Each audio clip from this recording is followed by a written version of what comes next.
السلام علیکم۔ عبداللہ ابن عمر رضی اللہ عنہ سے روایت ہے، فرماتے ہیں کہ میری عشاء اور فجر کی نماز کبھی جماعت سے نہ رہی تھی۔ ایک رات میرے ہاں کچھ مہمان آ گئے جن میں مشغولیت کی وجہ سے میری عشاء کی نماز جماعت سے جاتی رہی۔ چنانچہ میں نکلا کہ شاید عشاء کی نماز کی جماعت بصرہ کی کسی مسجد میں مل جائے، لیکن تمام لوگ نماز پڑھ کر فارغ ہو چکے تھے اور مساجد بند ہو چکی تھی۔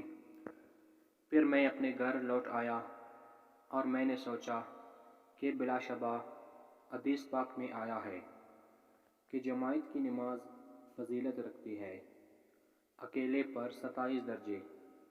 تو میں نے عشاء کی نماز کو 27 مرتبہ پڑھا اور خواب میں کیا دیکھتا ہوں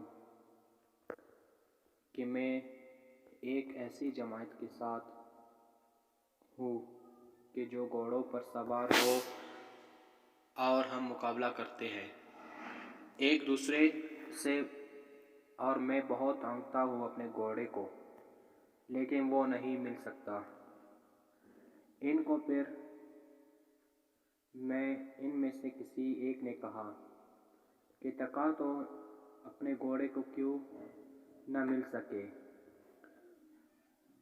ان کو میں نے کہا کیا وجہ ہے؟ اس نے کہا اس لیے کہ ہم نے عشاء کی نماز جماعت سے پڑھی اور تو نے نہیں، اس لیے تو ہم سے نہیں مل سکے گا۔